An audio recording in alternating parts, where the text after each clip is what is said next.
Happy Friday, Dog Nation. My name is Brandon Adams, and this is DawgNation Daily, the daily podcast for Georgia Bulldogs fans presented by Kroger. Fun show coming up.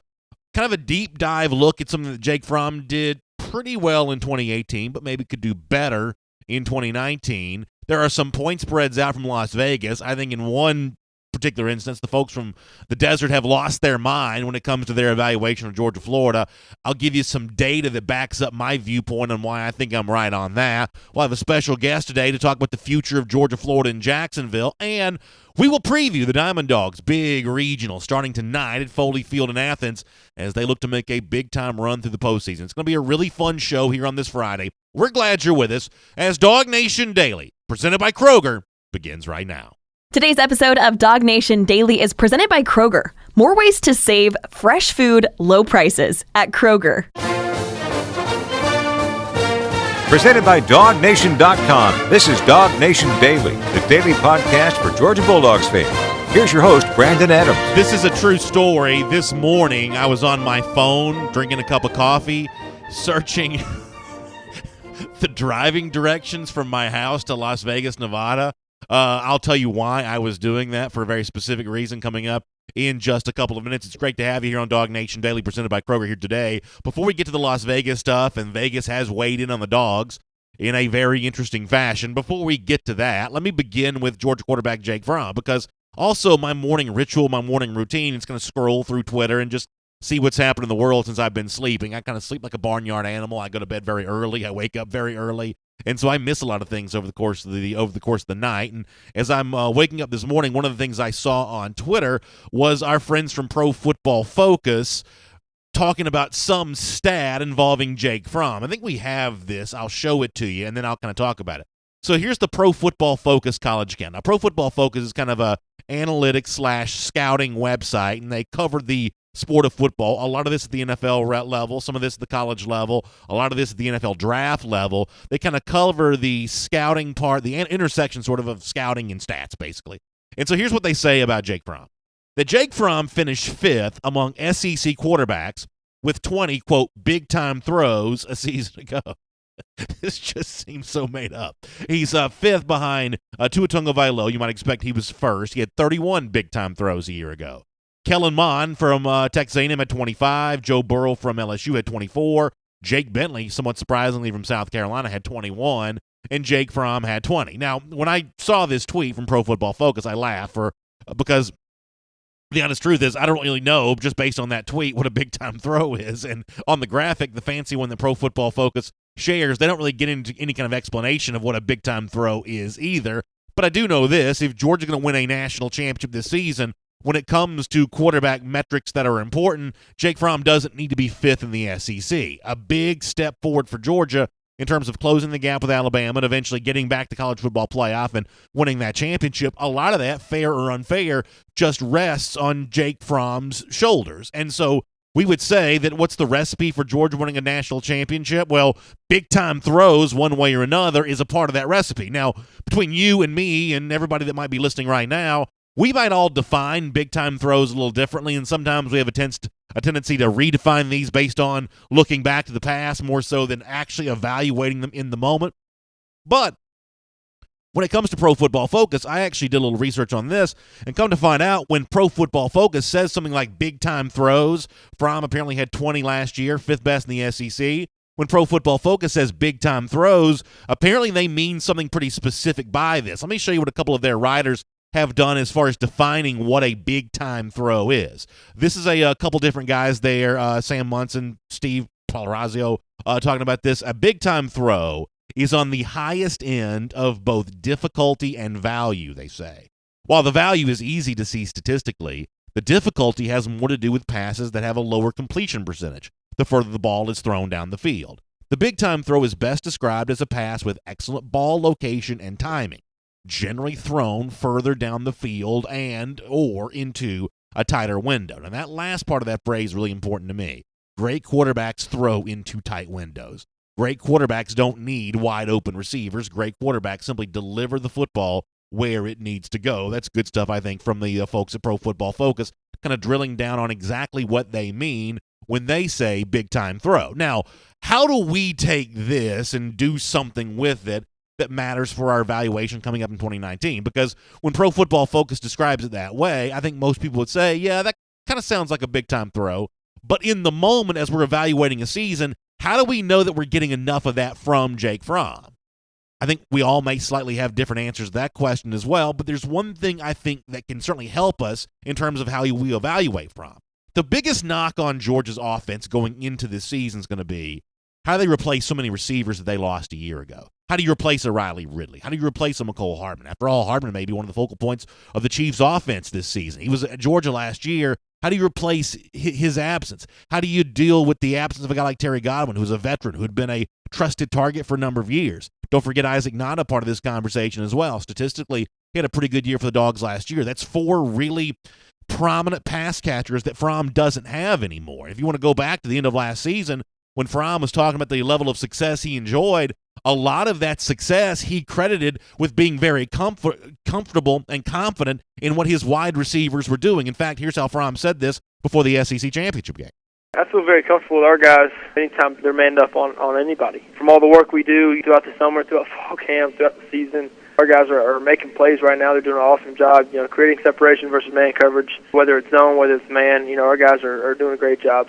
So that's Fromm saying, yeah, listen, I'm having a big year, and I feel good about myself, but part of that is because I know I can lean on my receivers to take advantage of man coverage and create that separation. Well, Pro Football Focus just said a moment ago, what happens when that separation doesn't occur? What happens when elite wide receiver talent's working against elite defensive back talent, and all of a sudden you have to throw the receiver open? That's what happens in the NFL all the time, and apparently that's what Pro Football Focus may be nudging Jake Fromm to do as well. Now, I think that Fromm's fully capable of taking this next step with his development. I think he's fully capable of showcasing more of this in 2019. And the development of the wide receivers that work with Fromm may be one of the ways in which we determine just how successful Jake really is, because he's going to have to take, in some cases, unproven, inexperienced wide receivers, and he's going to have to help turn them into capable top-flight players. Now, based on what we saw at G-Day, and I realize that G-Day, for the most part, doesn't matter a ton, but based on what we saw at G-Day, the results are kind of mixed in terms of how this new crop of receivers, some guys in expanded roles, some guys in brand new roles, how they're doing with this. After all, the overall statistical performance of the offense that day wasn't that great, and, Fromm kind of, for the most part, took the heat, to the extent there is any heat coming off a spring game, for what we saw there that day. Here's what Fromm said back in April. I didn't play my best today, so they probably didn't get to shine as much as they wanted to, but they're stepping up, man. They're doing a great job. We're getting a lot better. The summer's going to be great for us. It gives us another opportunity, a couple more months to work out the kinks, but they're going to be special. So there's something that Jake Fromm says there that I think is really crucial in this discussion. As we look to see Jake make more quote-unquote big-time throws this season, get this new crop of receivers more involved in the offense, you hear that there at the end of what Jake Fromm says after G-Day.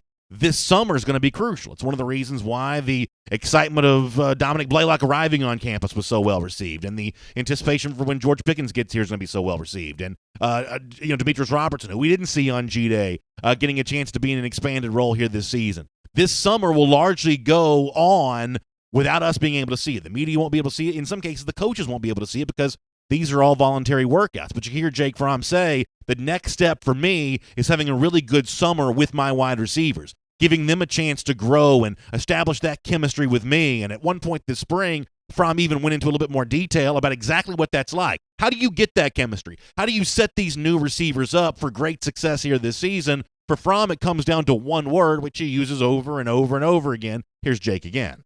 Yeah, reps, talking to them, getting a feel, seeing a lot of different looks from the defense. It really helps when the defense gives us their best look. And I think it really just comes down to a lot of reps, a lot of extra time watching film with those guys, seeing what they're seeing. Hey, this is what I'm seeing. It's just an ongoing back and forth. It's kind of like a conversation. And you just kind of start it that way and keep building it and keep throwing the ball. So for me, the overall bottom line of this discussion is this. The oldest football conversation in the world is pressure being on a quarterback to win the big games and get a team over the hump for a championship. That's what Jake Fromm deals with in 2019, but that's not unique to him. Every quarterback that's come along before him has dealt with that as well. And the next step for Fromm in helping Georgia get that done, I believe Pro Football Focus is right. It is more of the, quote, big-time throws. However you may define them, Pro Football Focus has its specific definition that it wants to use, and it kind of somewhat makes sense to me. And making more of those big-time throws, I think, depends on getting a new crop of receivers more comfortable being in bigger roles than they've ever been before. And this summer, away from the watchful eye of the media, away from the coaches, kind of away from the spotlight, the reps they're getting together, working on the timing and the precision and all of that other stuff, that is the step that the Georgia offense needs to take to go in 2019 where it hasn't been yet under Coach Kirby Smart.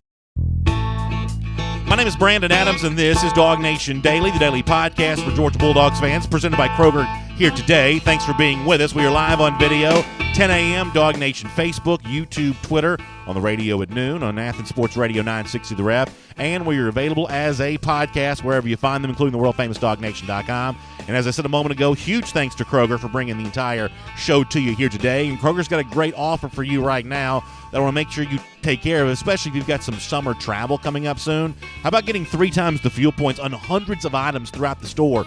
Kroger ice cream, begging treats for your dogs, Hershey's chocolate syrup, Red Bull, a whole much more. It's literally hundreds of items. You just simply have to look for the tag. 3 times the fuel point savings right there at Kroger. So if you're getting ready to take some travel here this summer, Kroger can set you up to have a little more cost-effective travel methods with a little bit more gas in your tank for a lot less money, courtesy of our friends at Kroger. I hope you will check that out. All right, coming up in a moment, I'm going to go around the doghouse and talk about some of the Vegas stuff. Before we get to that, let me give you an update on where things stand with our DawgNation Days of Summer. Now, yesterday, I gave you an email address for if you are in the West Georgia area and you plan on coming over and seeing us there that night, starting Thursday, June 13th, at the Callaway Resort and Gardens for DawgNation Days of Summer. I gave you an email address to say, if you're interested in being a part of our VIP reception, which begins that night at 5 p.m. before the big event kicks off at 6 p.m., mostly that's been reserved for the folks who are staying over with us and as a way of saying thank you to them for being with us there that night. But for a few of you said, we don't really need the hotel, but we want to be a part of the event, and we'd love to be a part of the VIP. So I gave you an email address yesterday. Now I'm going to give this email address again today, but I will have to tell you, we had a huge response to this yesterday, and we literally almost have sold out all of our allotment of the VIP tickets. There is a ticket for this, and we've almost completely sold them out. But my people have told me that I can do this one more time and get kind of one more day's worth of responses from folks who are coming over for the event that night but not planning on staying. So here's the email address one more time. It's dawgnationhelp@gmail.com. If you want information about the VIP reception at 5 p.m., how you can get a ticket for that without staying at the hotel that night, one more day to do that, dawgnationhelp@gmail.com is the email address to go to, and you can get all your questions answered about that. Now, let me give you one more thing on DawgNation Days of Summer here really quickly. For the VIPs who are staying with us there at Callaway Resort and Garden starting on June 13th, we are making this a true, authentic VIP experience. That means we have some gifts, and one of those is a personalized gift. Now, if you don't get your room booked by basically the end of the day today, we can't guarantee that we can get this personalized for you. In fact, we won't be able to. So we may still have some rooms to sell next week, kind of leading into June 13th, but this is the last day to get the personalized VIP gift. So if you've been on the fence, and I'm the same way, I'm always the last to kind of book everything, don't be last minute on this. Please go to DawgNation.com, find the link to DawgNation Days of Summer, find information about Callaway Resort and Gardens in particular here because we're at a deadline on this. I want you to have the personalized VIP gift. Now, if you book after this, you'll still get a gift. It just won't be personalized. So I want you to get the personalized VIP gift. So please go to DawgNation.com, find out more about DawgNation Days of Summer, and I can't wait to see you there on Thursday, June 13th. All right, with all of that said, let's go around the doghouse right now, presented by Meriwether and Tharp today. And one of my favorite days in the college football off-season calendar is when the Golden Nugget, one of those old-school Vegas sports books, it's downtown. It kind of has that classic, almost Rat Pack type feel to it. I love the Golden Nugget. I love when they release their games of the year because they give you a lot of point spreads for a lot of college football games. In fact, they gave you a whole handful of Georgia games. I think it's 7 total for Georgia. This comes from the Golden Nugget. Let me give these to you. Then I want to give you one in particular that stands out more so than any other. Georgia's a 9.5-point favorite versus Notre Dame. That seems about right. I'd even take it into the double digits. Georgia's an 18-point favorite at Tennessee. Georgia's a 20-point favorite versus South Carolina. Georgia's a 7.5-point favorite at Auburn. Georgia hosts Texas A&M as a 12.5-point favorite in late November. Then the regular season finale versus Georgia Tech. Georgia's a 20.5-point favorite. However, the one I did not give you that stands out most to me is at the cocktail party, Georgia is just a 3.5-point favorite versus Florida. Now, I find this to be, just unimaginable. How in the world is Georgia only a quote-unquote 3.5-point favorite versus Florida? So much so that I was doing research on what the maximum bet would be allowed in Vegas on this right now, and how could I most easily get to Vegas. The flights were way too expensive for me this weekend, so I'm looking into driving. It's like 29 and a half hours from my house. Come to find out, that's probably pretty expensive too when it comes to fuel mileage. But I mean, am I missing something? Am I wrong about this? This just seems like an incredibly off point spread for a game between these two teams last year. Then Georgia won by 19. And I know it was a different coach, different programs, but in 2017, Georgia won this game 42-7. There's something about this that does not quite make sense to me. I'm a little bit late on this right now. I'm going to talk more about this in a moment. I did some research on this, and even after doing some research, I still kind of come back to the same conclusion on 3.5 points for Georgia versus Florida. Just seems way too low. And y'all say, well, BA, you're the Gator hater, and you're biased and everything else. Let me do this later on in the program. I'll lay out my research on this, and I think we still kind of come back around to this kind of being a game in which Georgia ought to be favored by a whole lot more than 3.5 points. But the Vegas folks, listen, those palaces didn't get built because they were wrong a ton. So we'll kind of do with that a little bit more coming up. It's Around the Doghouse. It's presented by Merriweather and Tharp. And listen, most people would rather talk about anything but divorce. I totally get that. However, if you're going through divorce, this is a tough time for you, and you're left with really, really tough questions. And you want to put a plan in place that gives you a chance to feel normal again and gather the information needed and not put this off in terms of learning what you need to know, but really acting quickly and getting the information that you need. That's one of the reasons why I recommend Merriweather and Tharp here on DawgNation Daily, because not only do they have a wealth of expertise when it comes to this, they have a lot of different ways where they offer this kind of stuff to you totally free. I'm talking about podcasts and blogs and information like that. If it's something that you're going through, you want an expert by your side. That's what Merriweather and Tharp is. You can find them online at theatlantadivorceteam.com. The website, once again, theatlantadivorceteam.com. Check out my friends Merriweather and Tharp if you need to. All right, it's great to have you here today on DawgNation Daily, presented by Kroger. We'll do more on this Georgia-Florida stuff a little bit later on, but for now, a guy that knows a ton about the Gators and knows a ton about the SEC. He's been in Destin this week for the SEC spring meetings. Let's talk to Matt Hayes here on DawgNation Daily. And I've been reading Matt Hayes for a long time, and it's a pleasure, I believe, for the first time to have him here on DawgNation Daily. He works for Bleacher Report. He does some radio there at 1010XL in Jacksonville, Florida, and he has been in Destin, Florida this week for SEC Media Days. Matt, really appreciate you being here today on DawgNation Daily, presented by Kroger. Thanks for sharing some of your time with us, and we hope you're doing well.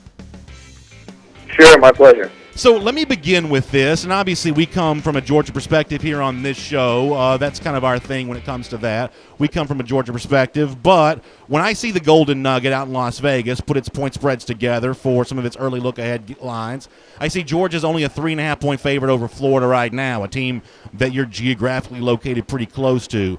What am I missing on this? Georgia won by 19 a year ago. How much of these two teams changed that some what I would presume is pretty smart folks in Vegas might be saying this year's game is going to be way closer? Where do you land on that? I don't know if I would take 3, but I think what Florida is hoping is it's closer, because in last year's game, with when there's 11 minutes to go in that game in the fourth quarter, that was like a 2-point game. So I think Florida looks at it that way, and what they're hoping is Felipe Franks developed over the last month of last season and during the spring practice, and hopefully during the fall camp is what they're thinking, to become a guy who can make those third and make-a-play throws. He couldn't do it consistently last year. Can he be the guy that can do it 3 out of 5 or 4 out of 5 times and put them in position to continue drives and score and keep the defense off the field? And if that's the case, then I think, I would say that 3-point thing is probably about right. Because I think if they get a quarterback that can do that, then they're closer. I mean, if they don't, he's the same Felipe Franks. But no, I don't think that 3-point spread's accurate at all. In particular on Franks, I mean, what have you kind of seen from him? Because I'm thinking we're probably of the same mind on this. He made one throw in the Georgia-Florida game this past year that it was as good a throw as I saw any quarterback make all year long. But over the course of his career there in Gainesville, he's made a lot of other throws that would be described quite differently. I mean, how do you handicap Franks going into what is, for him, a pretty pivotal year? Yeah, I mean, you just nailed that. I mean, that touchdown throw was, you're not going to see a better throw in college football, and I mean of anybody. So he has the physical tools, but he'll make that throw and then 4 other throws over the course of the next 1 or 2 drives, and you scratch your head thinking, what in the world is he doing? What is he seeing? And that, I think, is the big question. You know, what kind of Felipe Franks are you going to get? I think that kid, you know, he was benched. He was benched, and they were going with Kyle Trask, and Kyle Trask breaks his, I guess, ankle or foot, one of the two, in practice 2 days after he was benched, and after Franks was benched, and then here comes Franks. And I truly believe that's a situation where sometimes players, they see the abyss, and they're staring at it, and they realize, look, I'm done here unless something happens. And he saw it, and he was a completely different quarterback for the last month of the season. And I think he probably had his best game against Michigan in the bowl game. It's the idea that he's got momentum behind him. It's the idea that they're feeling better about him, not only on the field as a thrower, but the team loves him, the locker room loves him, and they're playing with more confidence. And again, I'm also a guy who looks at the reality of it. Until he goes out there and does it on a consistent basis on the field, yeah, I just don't. I'm not going to be a guy who's full in on this. So you had a tweet this week that got some attention, and as you know, the future of Georgia, Florida around here gets talked about all the time, and I'm sure, you know, down in Gainesville it's probably somewhat similar about, you know, should the game remain in Jacksonville. Kirby Smart probably threw a little extra gasoline on that fire with some of the things that he said this week. But your tweet that you had a source, I guess, close to that process there, saying they make more money by playing in Jacksonville, and that there's a new deal being ironed out that's going to make even more money for these two teams. Is the presence of more money enough to keep this in Jacksonville over the long haul, or is there a chance that what I'm assuming might be a preference for a coach like Kirby Smart to do this home and home? Could that potentially win out? What do you think that the future of Georgia, Florida, and Jacksonville is right now? I'm not so sure it's about the football game as much as it is about the overall athletic budget, because I think when you look at that, I mean, home and home, I guess would be a nice thing if that's, you know, if you want to get back to that. I mean, who knows how many years, how many decades since then. So I think the reality is this: each of those teams make about $3 million per home game in the regular season, all their home games. Okay, they make more than that right now playing the game in Jacksonville. They're going to make significantly more in this new deal. So let's just say they make $5 million per every year in Jacksonville. All right. So you're not only giving up $2 million every time if you return the game to campus sites, but the year when it's not a home game for you, then you're giving up the $5 million. So the reality is you're giving up $7 million because you want to play a game at home, and that's just not fiscally responsible, especially in this era of everybody's trying to find ways to generate revenue to help other sports to be Title IX compliant. It's just not responsible to do that. And I think this happens every time when the contract gets to the point where they're starting to talk about negotiations. Both Florida and Georgia talk about, well, maybe we can try something different, and then Jacksonville comes up and sweetens the deal, and then they stay. And I expect the same thing to happen again. That's really interesting. Let me play devil's advocate for a moment, because honestly, as a fan, I like the game being in Jacksonville. I like the tradition of what we've always called the cocktail party. I think that's fun. And obviously, you're not the first one to say we've kind of been down this road before in terms of flirting with not playing the game in Jacksonville and then seemingly cooler heads prevail. However, there is something to me, though, Matt, about Kirby Smart's current argument that feels a little bit different. Georgia has changed its scheduling model moving forward. It's going to play a lot more non-conference road games. I'm talking about the next, 5 to 10 years. Kirby Smart's argument about losing that date for recruiting may be the only thing that challenges money in terms of being important in the minds of college football administrators. Isn't there something about the potential argument that Kirby Smart could be very quietly making that makes this a little bit different than the debates about Georgia, Florida, and Jacksonville in the past? I mean, you can certainly listen to that argument, but the reality is this: if your entire recruiting calendar for the year is based on one home game, every other year, and that's going to be critical to the way you recruit, then you're doing something wrong. And clearly, Kirby is not doing anything wrong recruiting. He's as good as anyone right now. So I don't know that I'd buy that. I mean, I'm sure he believes that, but look what he's doing right now with it in this current situation. He's getting whoever he wants, basically. Yeah. So I'm not buying that.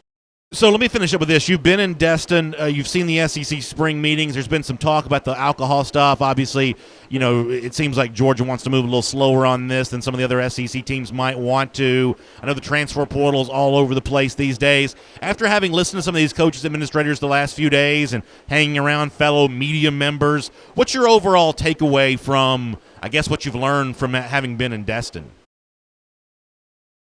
Well, I mean, each one of those teams is getting ready to get over $50 million for being a member of the SEC. So that's usually what this whole weekend is. It's a hey, we're great. Here's your money, and here's how we can be better. And it's the same thing.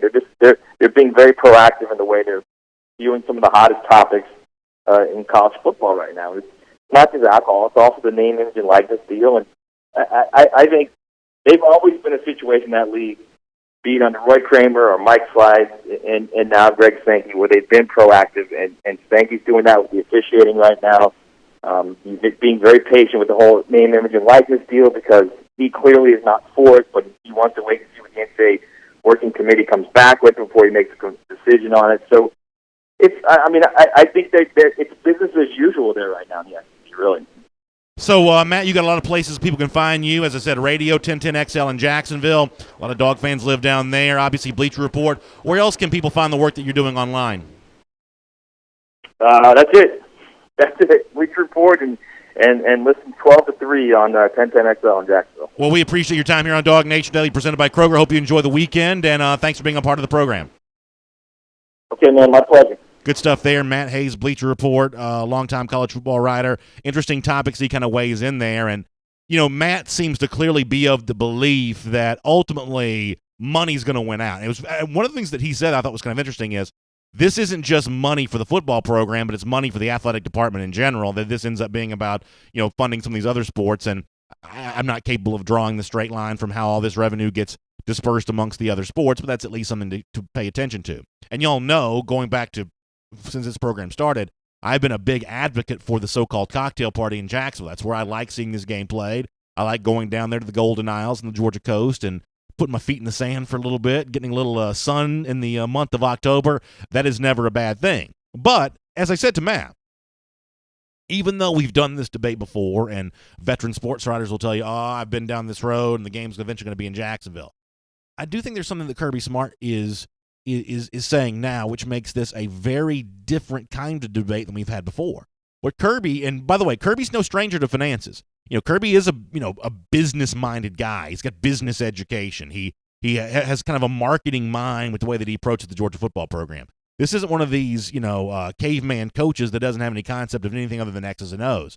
Kirby Smart gets the business of athletics, and he's good with donors. He's good with adding money to the coffers of the Georgia program. So he doesn't disregard money flippantly, but there's a way of looking at Kirby Smart's body language and all this and reading between the lines with some of his somewhat cryptic comments to make you almost be led to believe, maybe Kirby Smart says, I don't care if we make more money doing this in Jacksonville. It's better for the program to do it every other year in Athens. And I think it's really amazing how many people are a little short-sighted about the overall recruiting value of that extra big home game. Because while you say, well, listen, Georgia's been number 2 in the country in recruiting the last year, number 1 the year before that, number 3 the year before that, they're doing just fine in recruiting. There's something about not getting these marquee home dates where you don't really know what you miss out on because you didn't have the game. You have nothing to compare it to.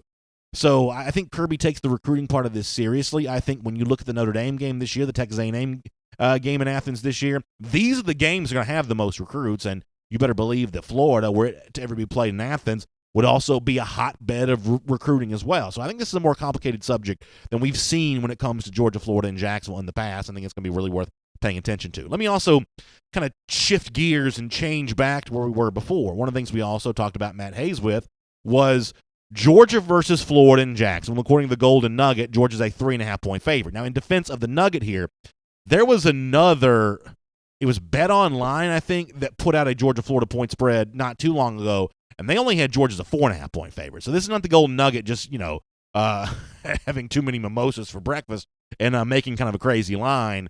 They're not the only one to have Georgia favored by less than a touchdown here in this game.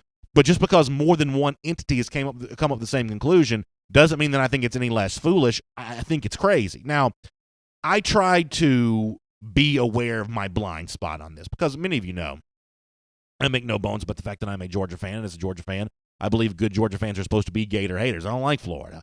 And so when I see a point spread like this, I'm very, very susceptible or maybe skeptical about my own ability to reason through this. Am I just seeing what I want to see? Am I not seeing the truth about Florida? So I tried to dig in and do a little research on this, and let's see if we can kind of figure out kind of where things stand for Florida. First of all, credit to Dan Mullen. One of the things that a lot of the media folks assume about him kind of is true. Dan Mullen as an underdog has kind of been a pretty good coach. Last year, Florida, as an underdog point spread-wise 4 times, they went straight up 3 of those times. They're 3-1 straight up as underdogs a year ago. Going back to his time at Mississippi State, now I can only find data for the last 5 years. And also, this is one of those things where I used OddsShark for my database. Different databases sometimes can spit out slightly different information, but I used OddsShark for mine. Going back the last 5 years when Mullen was at Mississippi State, he was an underdog 27 times, and against the spread, Mullen went 17-10 in those games. He actually won 9 of those straight up. So 17-10 as an underdog at Mississippi State for his last 5 years with 9 straight up wins. However, here's where things kind of get interesting. While Mullen overall has been really good as an underdog head coach, that has not always been true against Kirby Smart. In fact, frankly, it usually has not been true. Go back to last year, for instance. Georgia won that game by 19 points. Do you remember that Georgia at the start of the game, heading into the game, was only about a 7-point favorite? So as about a touchdown favorite, ended up winning by 19. Go back the year before that in Athens when Mississippi State came in, 2017, Mullen's last year. Do you remember that Georgia was only about a field goal favorite or so in that game? Won, 31-3, something like that? So that's 2 instances in which, as an underdog, Dan Mullen got completely whitewashed by Kirby Smart. And then go back to his 8 head-to-head matchups as head coach at Mississippi State against Kirby Smart, as defensive coordinator at Alabama. Mullen was just 3-5 against the spread in those games. No outright wins, of course, but only 3-5 in those games as an underdog against the spread against a Kirby Smart coach defense. So the overall takeaway for me is, and this is a somewhat small sample size, but it ain't that small, that Dan Mullen's been pretty good as an underdog, but not typically against Kirby Smart.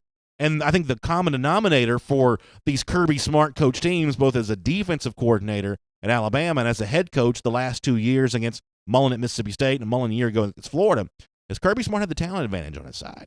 And this is the one thing that I think really matters here. I know that Mullen is the master of doing more with less, and the media loves that kind of stuff because it makes him sound smart.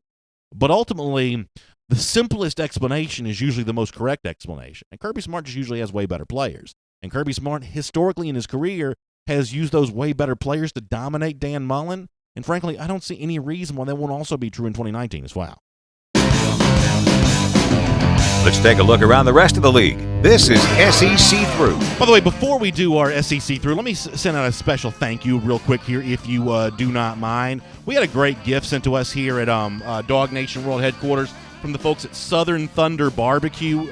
This is a really awesome thing. A great collection of barbecue sauce sent by Brian Tucker and the gang over there at Southern Thunder Barbecue. They sent so much, we were able to share this with our whole team, and I've already heard from some of the guys and gals that work with us.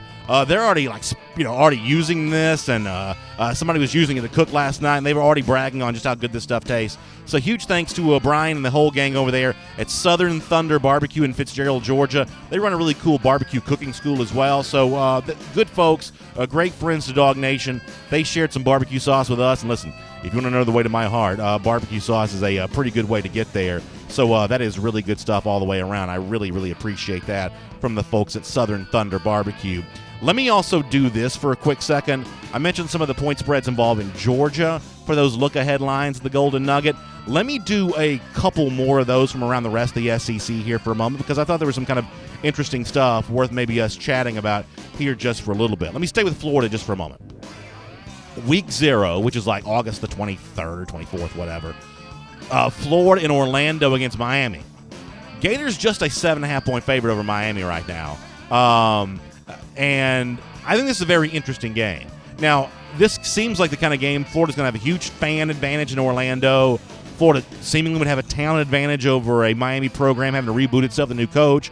We don't quite yet know who the Miami quarterback's going to be.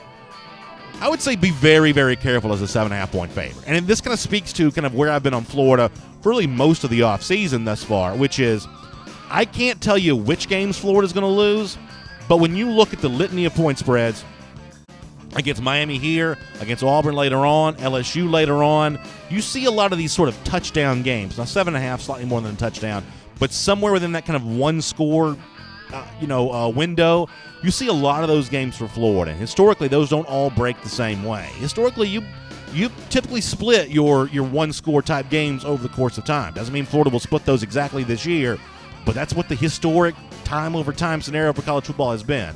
Be very careful with Florida as a slight favorite, semi-slight favorite, in a whole bunch of games this year. That's worth paying attention to. You talk about a great barometer roadmap for the SEC. How about this one? Auburn, Oregon, in Dallas. Right now, Auburn's a 3-point favorite. Now, I think that this is a game that I've said before that I believe that Auburn wins. I'm confident about Auburn here the same way I would have been a year ago with Auburn, with Washington and Atlanta. Now, there's a little bit different travel scenario there because, Dallas is not right next door for Auburn necessarily.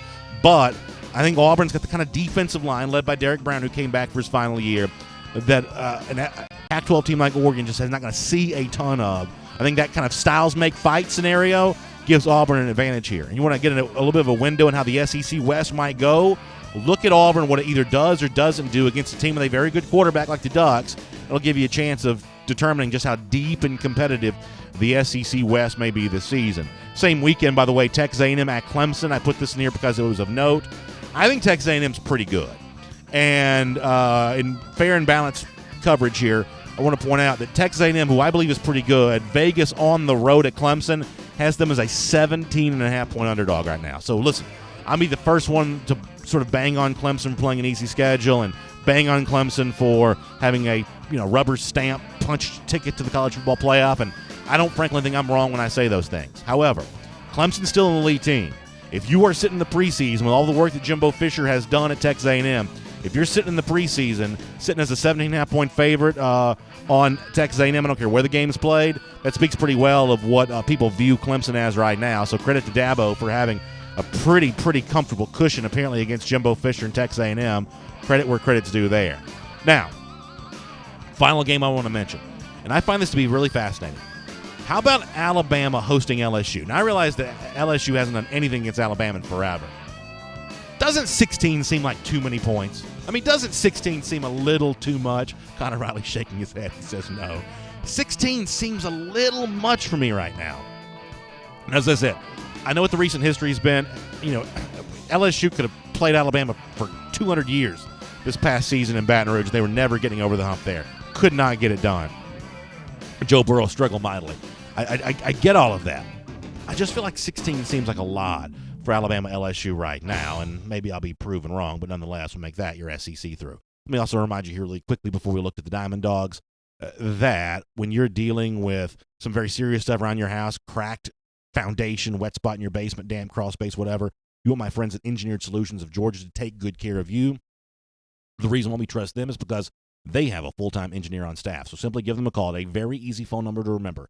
678-ESOG now. 678-ESOG now. All right, it's DawgNation Daily presented by Kroger today. And, I am really, really excited about this evening because I am going to be heading over to Foley Field in Athens for NCAA regional baseball stuff. This is going to be a great weekend with Georgia and Mercer tonight. In fact, let's go ahead and do our Kroger kickoff presented by our friends at Kroger as we look at what's going to happen for the Dogs this weekend. Georgia starting its Athens regional in Athens tonight. They'll host Mercer this evening, and they either play Florida State or Florida Atlantic tomorrow.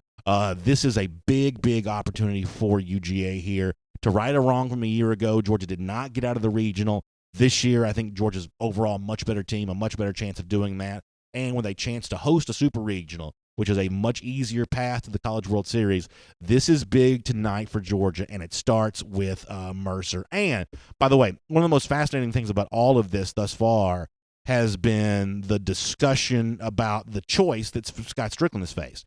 He's got at least two ace pitchers right now. You may say Cole Wilcox coming on and looking like a potential third. But between Tony Losey and Emerson Hancock, he's got two guys that he really trusts and feels good about.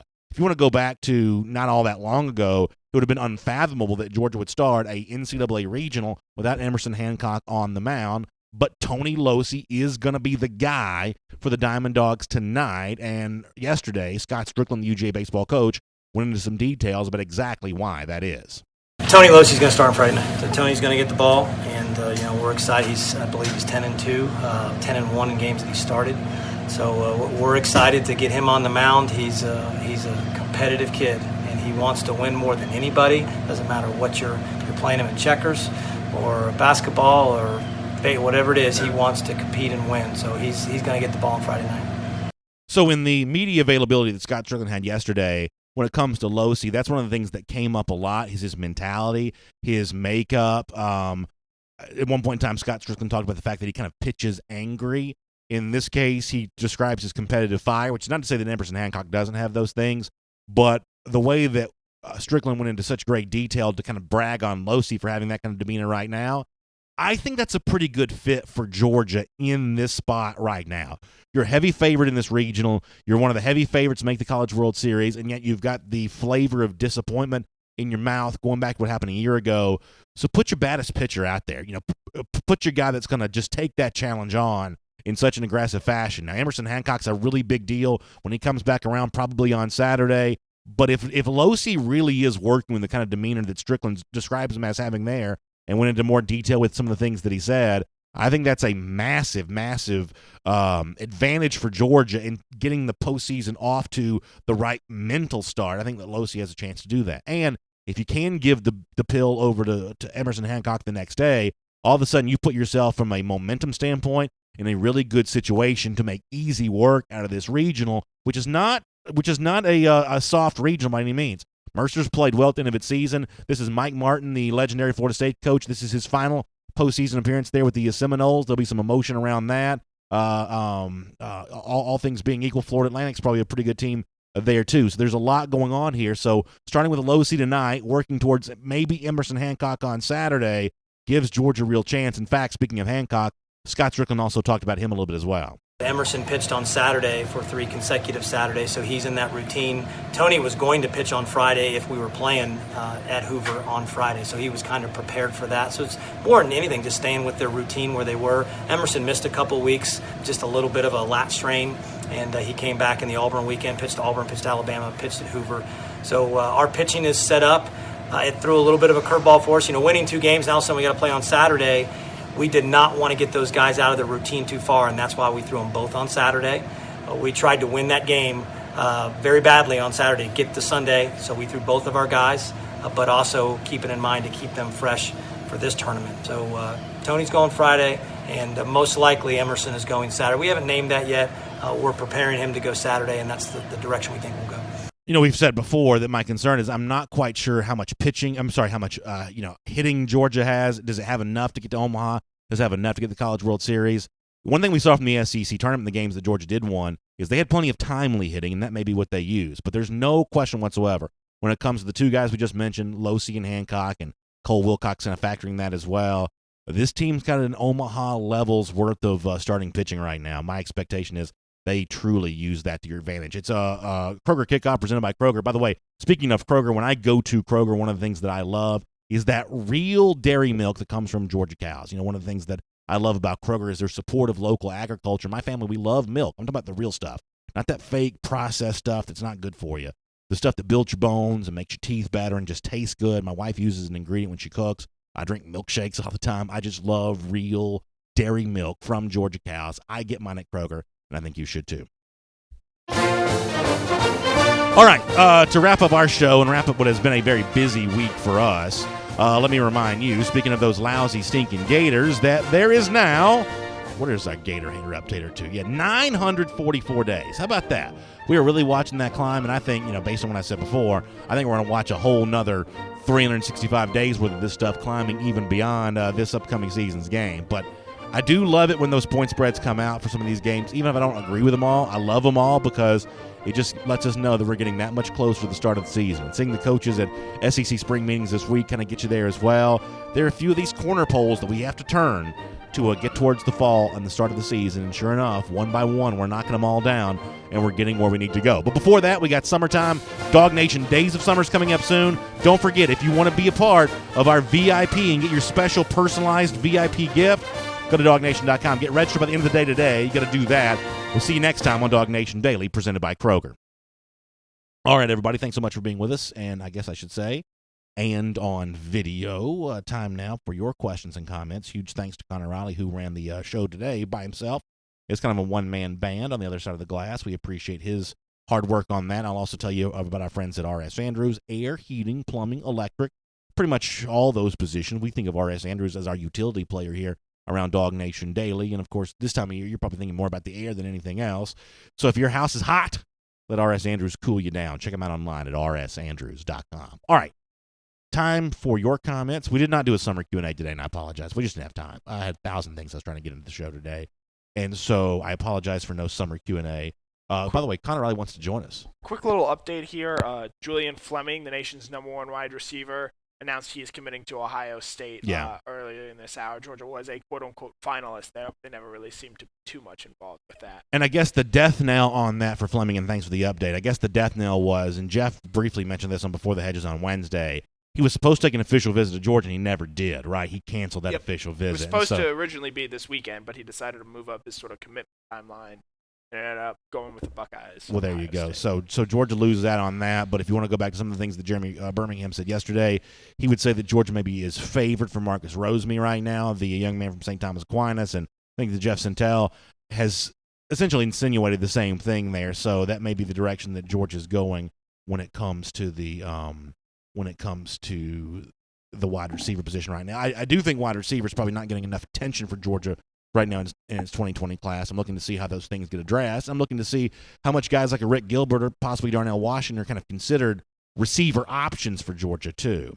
Kenneth Wiggins the second says Rosemy is a dog, and so there you go on that. I will add Kendall Milton is at Ohio State That's this right. week, and he's taking a visit. That's right. We talked about that a good bit yesterday, and I said to some folks this on Twitter yesterday too. I feel like you're going to probably have to sort of brace yourself for just a lot of talk. There may even be some crystal balls coming out of this. I don't think Kendall Milton's committing to Ohio State this weekend. I do not. I think that he's going to be on the market. I think he'll take his official visit as an uncommitted player to Georgia coming up in September. But there will probably be a lot of talk coming out of Columbus. I think if you're worried at all about him potentially committing off of a visit, it's actually the LSU visit next weekend that might give you maybe a little more pause than the Ohio State. But I'm going to stick by something that I've said. I know that there's a lot of chatter about LSU, and if it's true that Paris Johnson's not going to LSU, then I think that's a clue that Kendall Milton's not going there either. Why do you think that? Because I think for running backs, offensive linemen create momentum, and I think that there's also a personal relationship seemingly there, and I think that Paris Johnson may have a little Nolan Smith in him, to be frank, one of those guys that likes the recruiting process, and it's his prerogative to enjoy it, and I think ultimately he's going to end up where everybody thought he was going to end up all along, and I think with the Paris Johnson thing to LSU is a smokescreen, it becomes a lot easier to say, well, maybe some of this other stuff was just sort of put upon as well. I wouldn't stake my life on that opinion, but that's my assumption. I can see that. I personally don't know enough about like Milton's relationship with Johnson through like talking with Jeff and sort of seeing it online, but I certainly get and understand that. I just think the interesting thing with LSU is, of the 5 quote unquote finalists that Zachary Evans put out, LSU seems like maybe the most realistic of those schools. I still like Birmingham. Jeremy Birmingham said yesterday, I find it hard to believe that he's going to leave the state of Texas. But LSU, they didn't have a whole lot of great offensive linemen last year, and they still brought in John Emery Jr. and they still brought in Tayshaun Davis. Now I know both those guys are Louisiana-based prospects, running backs, but to still get 2, top 8 running backs in the country, and then be doing well for guys like Kendall Milton and Zachary Evans, and certainly making impressions on those guys, even though you have talented running backs on the depth chart ahead of them. I do think that may speak to something a little bit more than to your point, and to certainly one of Georgia's big selling points is, we have great offensive linemen. Come here, come play behind them. I just wonder, obviously Texas views Zachary Evans as a priority.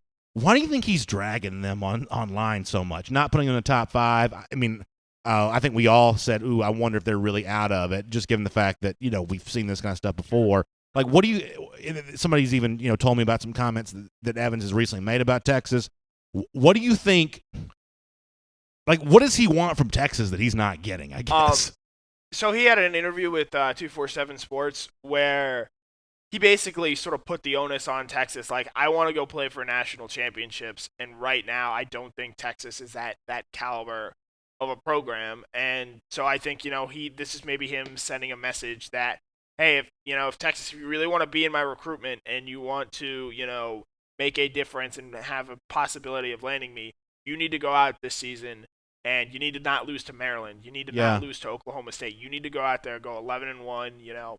Maybe you lose the Oklahoma game, but you get them back in the Big 12 title game. You need to show that you were in that true Alabama, Georgia, Clemson, elite Oklahoma big boy neighborhood. So this is maybe unfair, but when I hear those words, they should be taken at exactly face value. He may mean exactly what he says. When I hear recruits say things like that, I have a tendency to think, he doesn't feel like Texas is showing him either enough love or the right kind of love.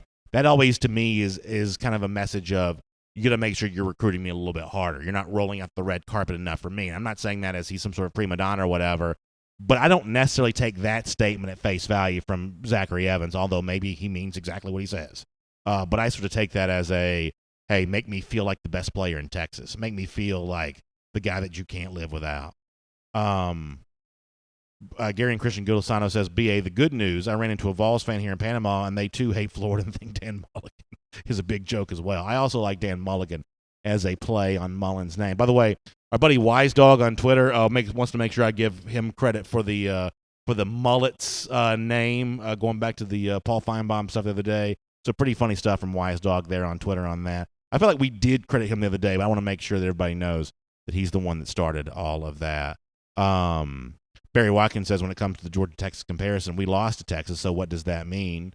Certainly a fair point to bring up, although it sounds like, based on what Connor was just citing, I don't know that Zachary Evans was all that Zachary Evans scandalized by basically said that game didn't, in quotes, he said, like, yes, Georgia beat Texas, but Georgia barely beat Texas. Or Texas barely beat Georgia. I think even the quotes he gave sort of poo-pooed that sort of game and the result it would have on his recruitment. Mary Martin Corbin says, so do Sony, Nick, Herschel talk to recruits for us? Is that allowed? I believe that it is allowed as long as you don't have, like, who was Des Bryant living with? One time, was that living with somebody or something like that? Or I think the Des Bryant thing had something to do with Deion Sanders. Yeah, I want to say somehow Sanders is involved in that. So as long as there's no, I think phone calls, things like that are allowed, but you just you obviously can't turn into any kind of like improper benefit type thing. However, sometimes when it comes to stuff like this, I'm not so sure how effective this is, and I'll give you a specific example. I'm a golf fan, and Phil Mickelson's brother used to be the golf coach at Arizona State. Now, you may say, I don't care about golf recruiting, but pretend for a second you did. So Mickelson's brother was the golf coach at Arizona State and had Phil Mickelson calling golfers on his behalf saying, we want you to come play at Arizona State. And according to the stories that I've been told, Phil didn't close a single one of these recruits. Now, this time, Phil's like the biggest golfer in the world. His brother's the coach at Arizona State, and Phil's saying, hey, why don't you come, be a part of the program here in Tempe? And my understanding is that Phil didn't get a single one of them. So sometimes maybe that kind of stuff doesn't work as much as you might think. There was a time when Phil Mickelson was the biggest golfer in the world. Well, you know what I mean. I mean, he's even when Tiger was as good as he was still making almost more money than any other athlete in the world. But certainly not bigger than Tiger Woods. Making the most money because of some of the stuff he was doing outside of golf. Maybe not legally either. I can't confirm or deny that. James Grump says they should. He says the millennial mindset is I want to be the star, and if I can, I will transfer. The good thing is with the Georgians we have the Chubb and Michelle model, and I do think that tandem of Georgia running backs, especially when Georgia has a history of these guys that have not been. You look at Georgia's been lucky that it's had a really humble crop of running backs. Todd Gurley was kind of a soft-spoken guy while at Georgia. I gather he enjoys living in L.A. now, but when he was at Georgia, he was kind of a soft-spoken guy. Chubb and Michelle were very, kind of humble team first type guys, and that is the archetype that you're living into when you come to Georgia, and I do think that does probably help Georgia when it comes to some of that kind of stuff. Let me go over to YouTube for a moment. Why are you going to take a shot at millennials? Oh, I didn't take a shot at millennials. I know. James Crump did. But I mean, Troy Aikman transferred from Oklahoma to UCLA. Like, there have been guys transferring throughout the history of time. I will defend young people on this. I do not believe that the desire to be a superstar is something that began with millennials. If anything, they may be a little different in that regard. I mean, honestly, this is going off on a tangent. I apologize. I mean, I think the millennial mindset's more of what we've seen in the NBA the last few years, which is let me share the burden and the load for, success with somebody else. There's not too much responsibility on my shoulders. I mean, that to me is more the millennial mindset of not let me go carve my own path and let me be the guy that everybody's focusing on looking at. It's, it's more LeBron James wanting to play with Chris Bosh. They want to and play with guys Dwayne because Wade. they want to win, and so and not be the burdened as there's Charles Barkley or Dan Marino, sort of that thing. Like the millennial culture or mindset, quote unquote, like winning is valued, like above just the whole I'm just gonna get my money and be my own sort of superstar. Over here on YouTube,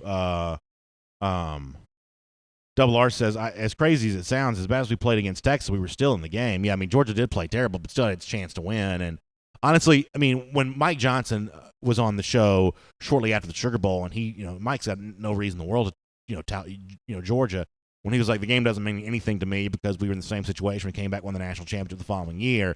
That's kind of all I needed to hear. And I thought it was really funny. If you go back to the month of January and go back and listen to those shows again, Georgia fans were a lot harder on Georgia for losing that game than the national media was. You had the first crop of way too early top 25s come out right there in January because everybody wants to be the first to release there. You got a handful of these early predictions right there at the beginning of the calendar year. And every single one of them had Georgia ranked ahead of Texas. And, you had Georgia fans saying, I want answers. I want to know why Georgia was less than itself against Texas. And Georgia fans were mad about it. If anything, you'd think Georgia fans would be explaining away the loss. At least the caricature you might draw in your mind is Georgia fans explaining away the loss and national media trying to put a harness around Georgia's neck for the upcoming season saying, choking dogs can't win the big one, can't, get it done against outside SEC competition or whatever else. It was the opposite. It was the Georgia fans who were looking for answers, and the national media forgot about that game 2 seconds after it was played. Now, maybe that kind of stuff changes a little bit now in the summertime, but that's kind of the way it was back in January. By the way, Gary Strickland a moment ago said he needs the R.S. Andrews cool down in South Georgia because of how hot it is. Gary, I'm right there with you. I can't believe how hot it has been as of late. Seems like we may get a little bit of a break from that this weekend. Maybe not 90s, maybe. Am I right about that? God, I hope so. Yeah, it's been rough. Hot. It's been really rough. The Shadow Assassin says, I ain't gonna lie, I was mad as hell. Like where this team went, how do you get that far and die like that? Yeah, there were a lot of Georgia fans who were really upset about it, and especially when you feel like it just seems so, what's the word I'm looking for? Foreign to what we've come to expect from Georgia. DeAndre Baker's not playing. Other players may be thinking about, where they were going to be 5 minutes after the game was over. I mean, it did not really feel a lot like Georgia, and for Texas, it was a really big deal. Now, I'm not excusing the game because Texas would have been hard to beat no matter what. I mean, Texas is a pretty good team, but it would have been hard to beat no matter what. But that was part of the frustration, like Shadow said, that a lot of Georgia fans have it does not look good to watch your team play in a game in which it doesn't really want to be playing in, doesn't really be a part of. But a lot of people seem to think that's just the cost of doing business when you don't go to the college football playoff. In fact, I want to say the stat we talked about at the time, I think it was Pat Forty that initially had this. We've had 5 number 5 teams in the college football playoff era. Those teams are 1-4 in their bowl games. So the team just on the outside of the playoff, only one of those is won. And I may be wrong about this, but I'm pretty sure the one to have won was TCU in 2014 that came back from like 1 million touchdowns against Oregon. Although I could be wrong about that. TCU actually was the number 6 team that year. The number 5 team was Baylor, and they actually lost. So Baylor finished ahead of TCU in 2014? Yes, because Baylor beat TCU head-to-head. TCU should have been in the playoff that year over Baylor. That's my opinion. Ohio State shouldn't have been in the college football playoff. Yeah. But, they got in and they won. Boy, that was a big debate in 2014, man. A big, big debate. I can't remember who I favor between TCU and Baylor, but I'm pretty sure I had a hot take on one of the two. I just can't remember which side I was on.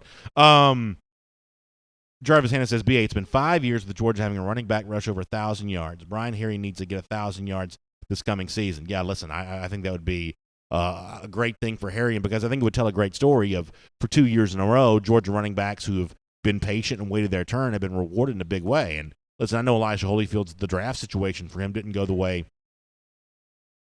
that he wanted it to, but I still think there's a really strong chance that Holyfield goes on to have an NFL career, and I think Brian Harrion could as well. In fact, Harrion may be a little bit more attractive to NFL scouts than Holyfield was. But the overall point of, come here, you may have to contribute to depth for a couple of years, but you'll get your chance eventually. And listen, to be a BMOC running back at Georgia, big man on campus, that's a pretty good life right there. And Harrion's going to get to live that, I think, a little bit this year. Mark Denton says the overrated chant hurt more than losing the game to Texas. Yeah, I know, Mark. I'm kind of with you on that. It was not fun. It was not fun. I totally get that. Kelly Burnett says, I'll take a do-over on that Sugar Bowl any day. And yeah, I guess if you're adding these, teams together that Georgia has a little bit of revenge that it's looking for, it's potential revenge. Alabama's obviously the top of that list. You probably say at some point in time a rematch with LSU, and maybe at some point in time before 2029 or whatever year it is, Georgia will get its chance against Texas as well. The Shadow Assassin says, don't we play Texas again soon? I believe it's 2028 or 2029, one of those years, so we're still a few years out on that. 2028.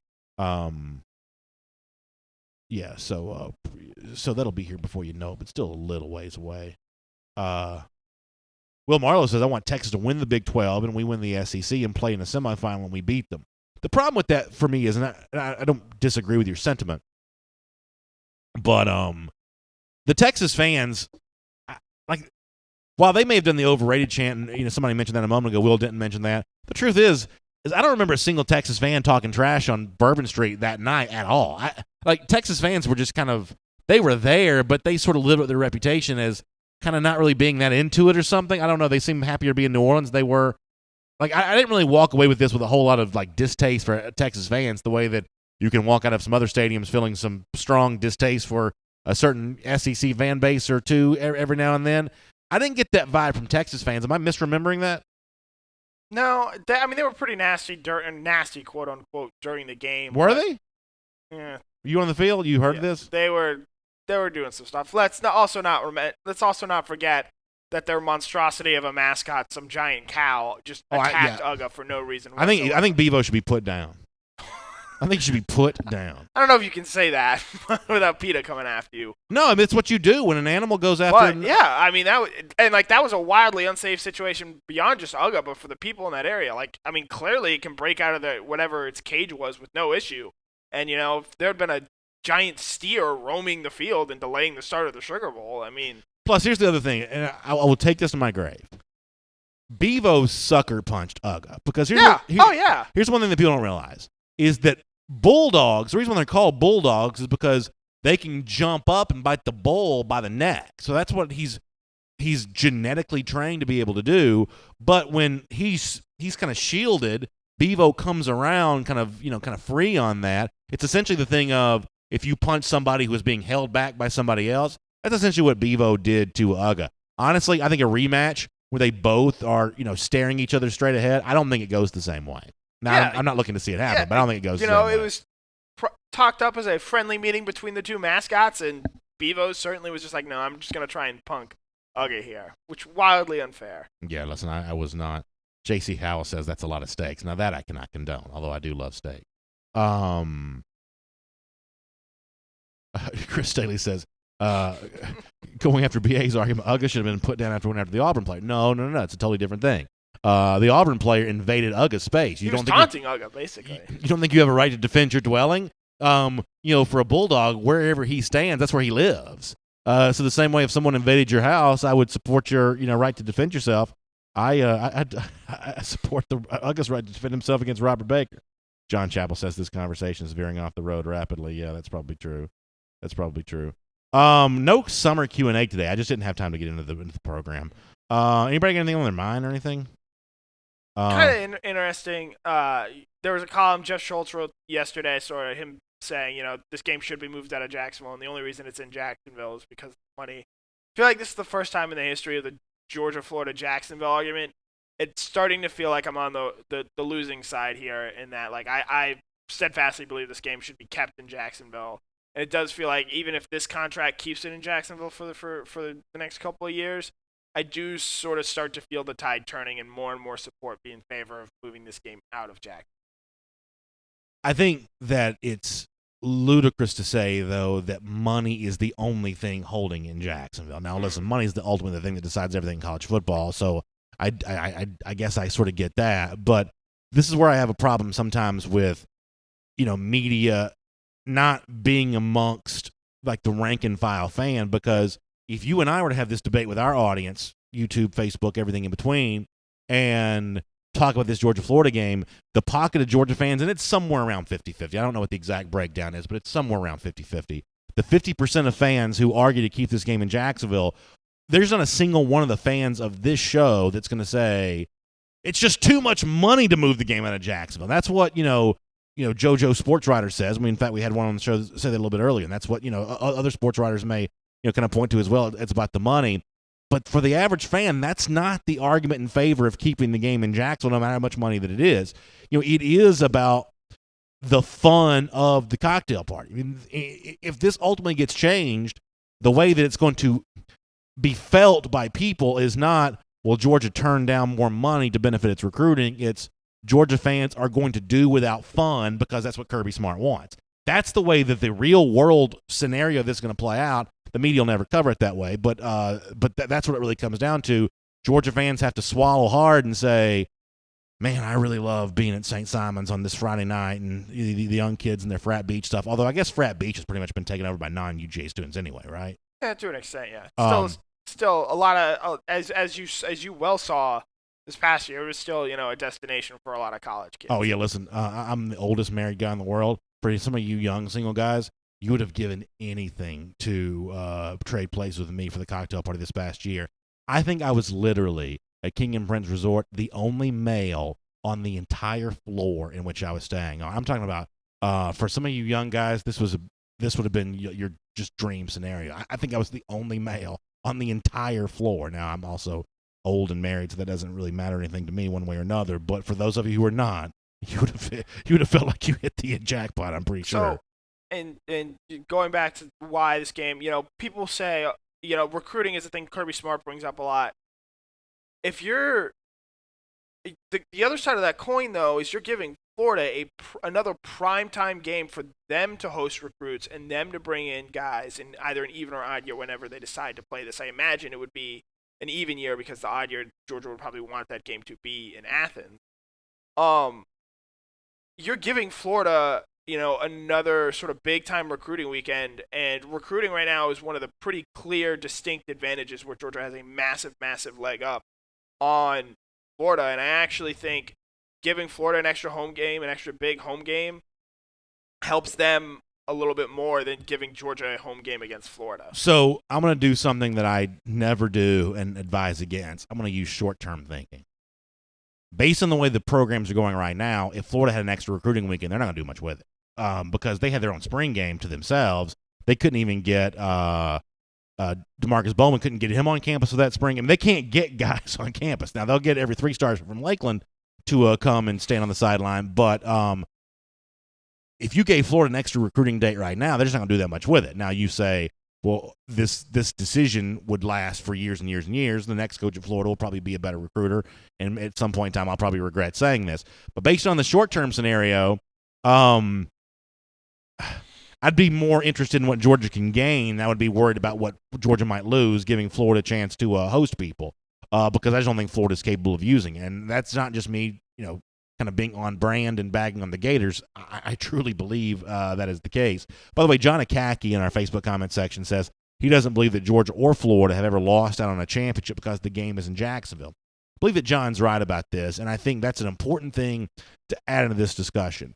That I think it's really interesting about how the tone of this conversation's changed over the last 5 years. Whereas 5 years ago during the offseason, there was the should Georgia play Florida and Jacksonville debate, but it was mostly centered around the game's a Florida home game, and it's too much of an advantage for Florida to play just a couple hours from Gainesville there in Jacksonville. This is too much of an advantage. I think that John's point brings up something kind of interesting. If you listen to everything that's being said right now, you hear virtually no one citing that. In fact, on DawgNation Daily about a month or so ago, Mullen kind of seemingly joked that every time Florida plays in the state of Florida, it's a home game. And I kind of half serious, half kidding said that may stir some of that back up again because for the most part, that's died down with Georgia fans. You used to hear a lot of complaining. This is a Florida home game. Why are we going here? Blah, blah, blah, blah. But you don't really hear that anymore. This is about the better of two pretty good scenarios for Georgia. Going to Jacksonville, having a good time, South Georgia folks having a short drive, or coming to Athens every other year, hosting recruits, maybe balancing it so that you get a better yearly odd-numbered home game in which right now you can have a little bit of a dearth of those. It's kind of funny that the geographic disadvantage part of this, which used to be the most intense facet of the conversation, as John points out, is almost so totally disappeared. Mm-hmm. Yeah, and to the geographic point, like, yes, by distance, Jacksonville is closer to Gainesville than Athens. But when you're inside the stadium, it's a true 50-50 split. It doesn't feel – and actually last year, I felt like there were more Georgia fans in the stadium than Florida fans were. It definitely – So, I don't really put a lot of credence into, it's an extra – it's more of a Florida, advantage because it's there. It's a true 50-50 split, and, it certainly didn't feel like a road game last year from that standpoint. It wasn't like what it was at LSU walking into there. Philip Jordan Wells says UGA totally missed out on the BCS because of the Florida game. He's referencing, I believe, 2002. He says, I'm just saying, and obviously Georgia did lose that game. Florida's kept Georgia from some big-time success before. I won't deny that. But I don't believe that Georgia lost in 2002 because the game was in Jacksonville. I think that Georgia just lost to Florida. My belief on that was that for a long time, Florida was just the better team. And as someone who loves Georgia and hates Florida, it was way too long of a period of time where that was true. But somewhere around 2002 or 2003, which was also kind of an inexplicable loss, I do think it got mental for Georgia. For the most part, I disregard they're, facing some sort of mental hurdle. Some people would say jinx or something like that. For the most part, I don't believe in superstitions like that. But I do believe that for a while, Georgia was dealing with an extra mental hurdle against Florida because it had been so long since they'd won. Now, the current players in any given year, they wouldn't have remembered a lot of those losses, but I think there was a lot of tension around the program about the game that probably seeped into the locker room just a little bit. So that period, 2002, 2003, I think there was a mental thing there going on for a while. Rick Martin says, I've been a season ticket holder for 20 years. Never seen a Georgia-Florida game. It never works out for me to go, which is totally understandable. He says, bring it home and home. There are a lot of people like Rick out there. Even though I'm a supporter of the cocktail party, there are a lot of those guys like Rick that say, I already spend my money on season tickets. I spend my time 6-7 times a year in Athens on those fall Saturdays. I'd like to see Florida at some point in time where my money and time resources go towards, and there are a lot of people that feel that way. I think that's probably true. So let me go back over to YouTube for a moment. Although there's also the other side of this. Kelly Burnett says, I haven't missed a Georgia-Florida game since 1978. You want to talk about living the life? If you've seen every cocktail party since 1978, you've seen some fun games. Obviously, the 85 game gets kind of lost to time now, but that was an unbelievable performance for Georgia. That's a pretty cool deal right there. Scott Harris says, if you've ever spent the Friday before the Georgia-Florida game on St. Simon's Beach, you would never want that game moved. And I think that Scott speaks for a lot of people when he says this. I think it's a complicated scenario. And I started the show one of these days this week by saying that, a lot of debates, there's kind of a good guy and a bad guy. I really don't think there's a bad guy in this debate. I don't think that anybody that's arguing either for moving the game or keeping the game, at least in terms of the fan conversation, I don't think they're coming from a bad place. Scott says, St. Simon's is really fun. Let's keep doing this. That's obviously a lot of people would agree with that. Rick says, I'm a season ticket holder. I spend a lot of money. I wouldn't mind seeing Georgia's number one rival come through the stadium occasionally. I think a lot of people agree with that as well. I think Scott's comment on YouTube, Rick's comment on Facebook are two pretty good synopses. Is that the right word? Synopses of kind of where this debate is going. Now, I'm sure all the Ivory Tower columnists are right, and ultimately Greg McGarry is going to do whatever makes 10 cents more. But I think these two fan perceptions of St. Simons is fun. Let's keep going to the beach. Season tickets are expensive. How about we play the best games at home? I think that pretty well describes the polarization of the fan base on this. Two things. One, to the fans who are continuously bringing up the 2002 game. If this game goes to a home and home, it's going to be in Athens in an odd number year. Just given that they're at Auburn that year, they're at Tennessee, they're at Georgia Tech. Connor, you would think. I don't trust this administration. That's right. You're still upset about the Auburn game. Yeah, listen, I haven't given up on this Georgia Auburn thing yet. So, if that game's in 2002 and they are on the odd year, it's a home game. They're in Gainesville that year. So that's not really helping that argument for me. And secondly, you said there isn't a bad guy in this argument. Let me tell you that there is a bad guy. Oh, wow. And this is the first time that I really started to notice this week. There are a lot of national media folks, national media types who have started coming in this week saying, non-Georgia fans saying, why is this a neutral site game? I believe college football is better because of the home and home environments. We need to get this on home and home campus. Those people have never been to Jacksonville for a Georgia-Florida game. They have never been to St. Simons. They have never been to Amelia Island, Sea Island, wherever you prefer to go in locale.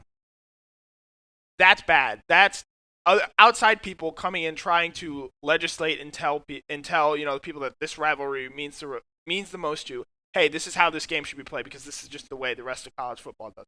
Those people actually had experienced some of the things that a lot of Georgia and Florida fans have experienced in Jacksonville and the surrounding areas. They would have a completely different perception on this game. So I feel like a proud papa right now because I feel like I'm rubbing off on Connor. Connor's a very well-educated, erudite young man, and I'm kind of more of the hard scrabble populist. But I feel like that I'm rubbing off on Connor because I don't want the national media coming down here and telling Georgia what it should be doing either. I think this is Georgia's decision to make. And by the way, this is a unilateral decision. You don't need Florida to agree. You need two people to agree to play it in Jacksonville, but you only need one to agree to cancel it. And on this point, I 100% agree with Connor. Whether the game stays in Jacksonville or goes home and home, I don't care what, ESPN.com or SportsIllustrated.com writer thinks about any of this whatsoever. And I think that Connor is 1,000,000,000% right about that. By the way, Keith Finney, thanks for the kind words in the comment section. I really appreciate it. Stuff like that means a ton to me. Thank you very much. Christopher Rule says Florida high school recruiting is huge. So when these Chick-fil-A kickoff games are played in Atlanta, there are a lot of recruits in the stands. They obviously just can't be hosted. I don't believe the teams can give them those tickets. But there are a lot of recruits that just get tickets and end up in the stands.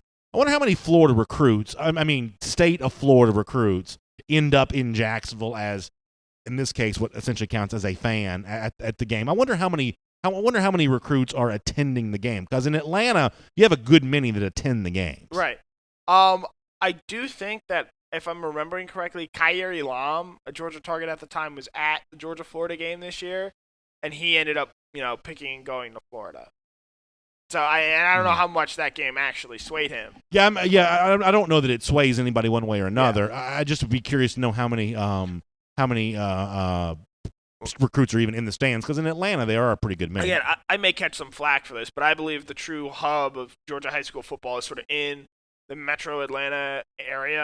I believe that's where the most and best talent sort of comes from. But Northeast Florida is not quite the same way. Northeast Florida is not the same thing. All of that talent is more closely located down in Miami. By the way, Aaron Johnson says, I live in Jacksonville. BA called the place a dump 2 days ago. That's taking it too far. Jacksonville's not a dump. I shouldn't have said that because I go to Amelia Island every year. I love Ponte Vedra. I love a lot of those areas around there. So if I said that, that's taking it too far. Every now and then I probably have a tendency to put the foot on the gas when I should put the foot on the brakes. Let's see what else we got. Christopher Rule says Carson Beck's probably going to be there. Yeah, my guess is Carson Beck will probably find himself eating some popcorn sitting on that sideline, sitting in those stands. My guess is that's probably true.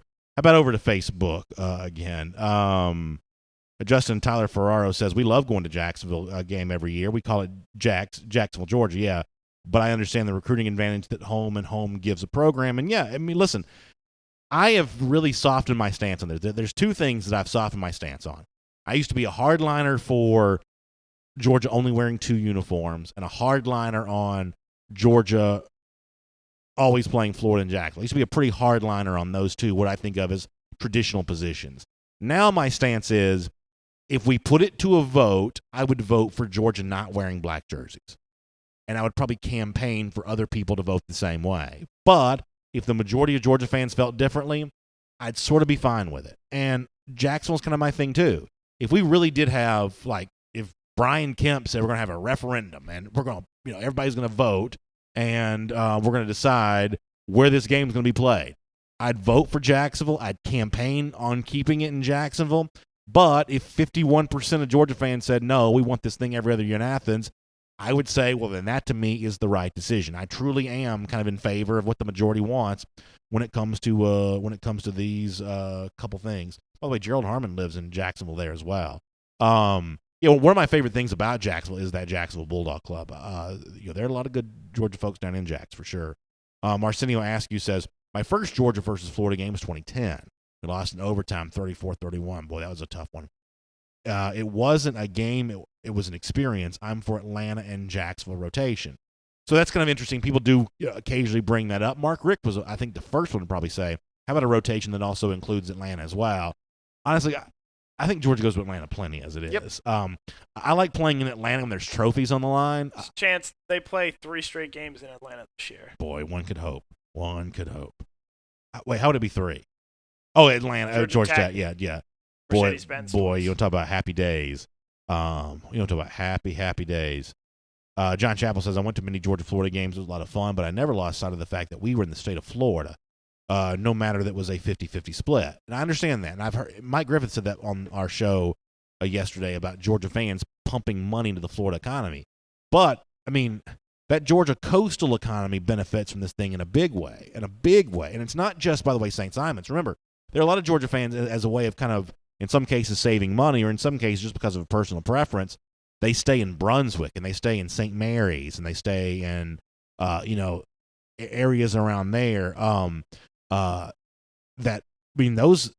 local economies benefit from this in a big way there as well. So it's not just the Jacksonville economy that benefits, from Georgia, Florida being in Jacksonville. It's that pocket of the state that benefits from that as well. And, I know a lot of folks down there, and restaurant owners, hotel managers, and listen, that they really depend on that. Those are not high margin businesses for the most part, and every big weekend they can get, they'll take. And so, if you're a Georgia fan and you go down there and you stay in kind of one of those places, not just the coastal resorts, but like I said, the roadsides and Brunswick and places like that, you're really helping those people out in a big way for sure. I mean, tourism is the second biggest industry in Georgia as it is. So, taking good care of those folks is not a bad thing to do either. Chris Branham says, and this is where Connor's going to jump in and echo. He says, I went to Jacksonville in 2014 and 15. One of those was the Fatone Bata game, and the drives back were terrible, but I would 100% keep the game there. So Connor and I were actually talking about this off the other day, that there was this thing on Twitter the other day about the worst college football game you've ever seen, and we were debating whether or not the Georgia-Florida 2014 game or the Georgia-Florida 2015 game was the worst college football game that had ever been played. And poor Chris to say that my 2 experiences for Georgia-Florida were what Connor and I, separate from this comment, debated the other day off the air as being the 2 worst college football games that had ever been played. And Chris says, I still had a good time, still want the game in Jacksonville. Can you imagine if the only 2 Georgia-Florida experiences you had ever had was the 2014 debacle where the just worst Florida team ever walked all over Georgia, or the Fatone Bata scandal, and that's not too strong of a word, scandalous decision to start Fatone Bata in 2015? Can you imagine that was the only 2 cocktail before this parties? Year, those were the only 2 times I had been to a Georgia-Florida game in Jacksonville. Oh my gosh. It's just brutal. Just 2 just terrible games. If that be the case, you need a cocktail. You need a cocktail. My first win for Georgia, seeing it live, was 2004, because I didn't grow up going to this game. I didn't start going to this game until I got old enough to kind of drive myself to go. And I saw a string of losses there in the kind of late 90s, early 2000s. Ugly, bad performances. But finally got to see a win in 2004. And it was a little bit, I guess, somewhat muted because Ron Zook had already been fired. The fact is, Georgia didn't play that well that day either. But I saw my first win in 2004. However, nothing is like the last couple of years, especially being there in 2017 when Georgia won 42-7, broke a long streak, and that will be something we remember forever. Chris Daly says not just start him, but they also left Bada in when he was playing horribly. By the way, I don't blame Fatone Bada for this. Chris brings up a good point. I don't blame Fatone Bada for this. That's not his fault. I think he was poorly prepared for the situation he's put into. And listen, I've got kids. I've worked with kids, both academically and athletically. And the one thing any adult ought to know is, now Fatone Bada's not the same thing as the kids that I have and have worked with, but when you're an adult in charge of younger people than you're supposed to set them up for scenarios in which they can succeed. I think Georgia betrayed Fatone Bada by putting him out there in a situation where he could not succeed. I love Mark Richt. They put him in they put him in the offense they were running for Grayson Lambert. Fatone Bada just was not that type of player at all. Yeah, I love Mark Richt, but that's one of those that. Boy, I tell you, we've all had bad days, and that may have been Rick's worse. So what else we got here before we get out of here? Change the subject. So we talked about this before. Before when I first came in today. So the spelling bee last night. Okay, yeah. First, before I get into the whole, should you have 8 champions? One of the spellers, Aaron Howard from Huntsville, Alabama. One of the fun facts that came up on the screen when she was spelling some impossible word was that despite being from the state of Alabama, she actually hopes to one day attend the University of Georgia. Oh, wow. So, hopefully, she's a spelling champion. She takes that education to University of Georgia instead of, going to play for Coach Saban. But to the 8 champions, and again, people want to blame millennial cultures. These kids and the millennials, people my age, didn't set this rule up. This was predetermined, and, last night was a little of an extreme thing because, for 8 straight rounds, nobody missed a word. It was just an incredible display. I mean, I think that kids have optimized spelling. I think they've figured out, they've cracked the code for spelling. It's almost like tic-tac-toe now, where if you just keep going and going and going, nobody ever wins. I think there's a chance they'd still be spelling right now. Yep. Because I mean, while I don't know any rules other than I before E except after C, all of this stuff is basically just built on, typical rules, typical practices, and once you get the code cracked, you just keep spelling words all day long. As someone who's had a fair share of spelling and grammar issues over the years, I think they should have made them start spelling sports players' last names. Oh, yeah. As just a way that, the National Spelling Bee is definitely a sport. Spell Tagovailoa. Spell Uyanglele. Yeah, we could just do recruits. Yeah. Just give me like 2 or 3 pages worth of recruits on that. Yeah, I've had my spelling errors as well, especially now that they let me write a little bit around here at DawgNation.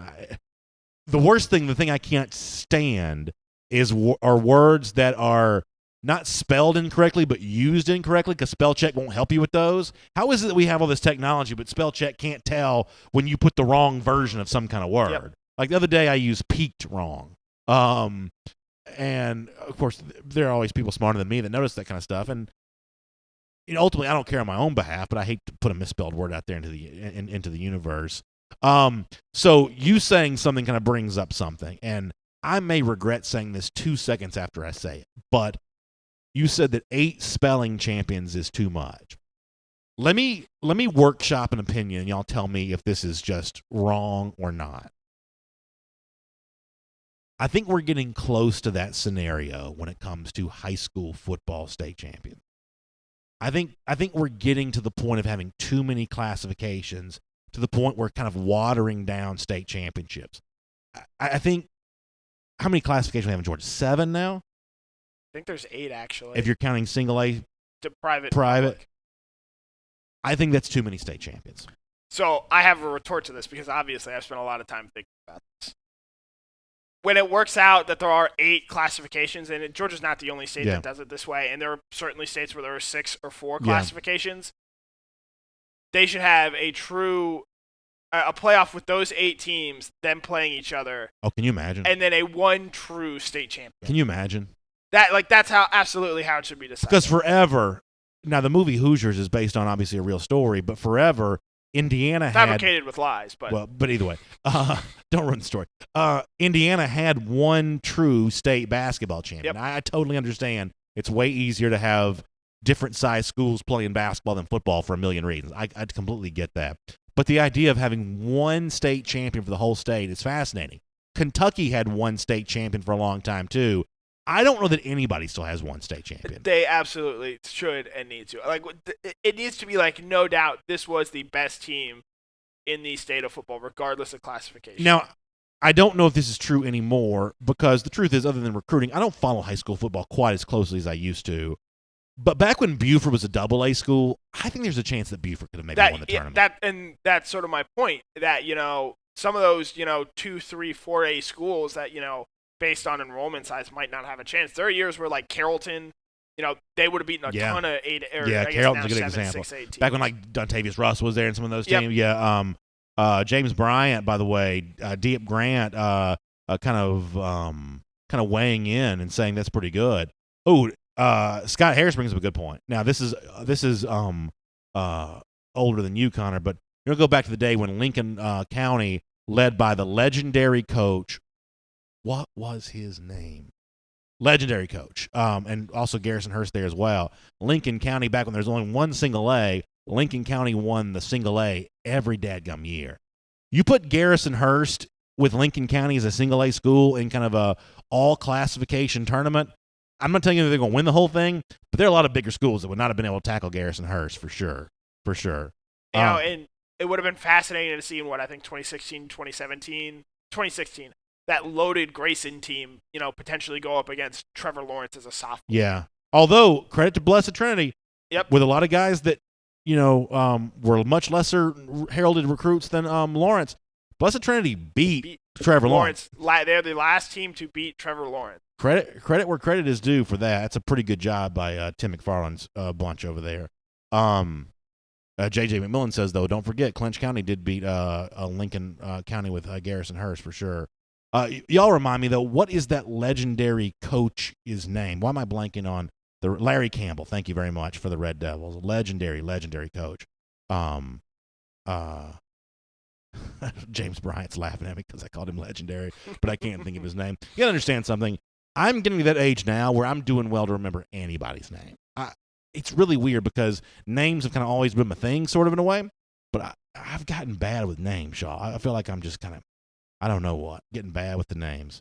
Memphis Dog, though, says Lincoln County was a monster in single A in the late 70s, early 80s, for sure. For sure. Will Scott says in 2000, my Swainsboro team won the AAA state championship. We beat the 5A state champion, Statesboro, 21-7 in the regular season. That's really good. Here's another reason why I think Georgia has too many classifications. Because Will says we beat the 5A state champion. I had to. Now this is also maybe this is just kind of also being old, but I had to put my finger underneath the 5As to figure out which classification he's talking about. I mean, I think the one thing you don't want is for a state championship trophy to become like a world's greatest dad coffee mug where everybody's kind of got one. You kind of don't want that. But I understand kind of where this comes from, for sure. All right, anybody else got anything they want to say before we go? By the way, here's G. Grace back in the fold here today. People were remarking that there were no Alabama trolls on YouTube today, and G. Grace shows up at the end. What's funny is, like, I feel like the YouTube commenters have kind of a love-hate relationship with Grace. For the most part, I do think they like him.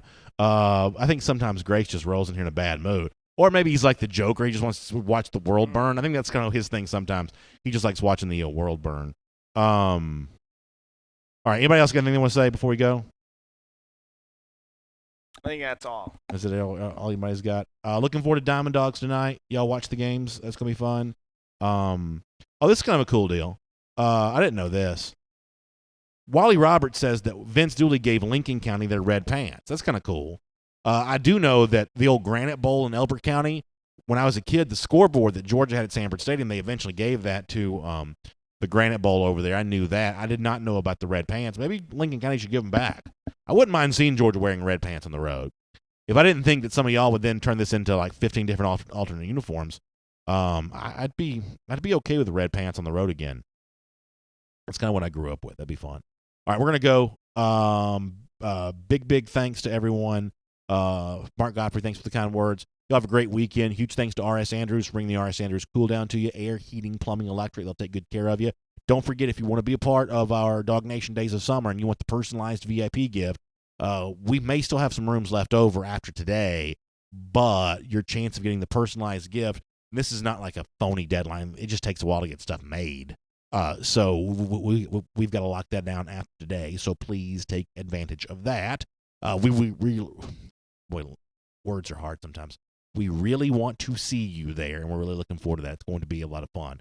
Y'all have a great weekend. Huge thanks to Kroger for bringing DawgNation Daily to us today, and we'll talk to you back here at Monday for 10 a.m. for another episode of DawgNation Daily, presented by Kroger. Y'all have a great day. We'll talk to you then.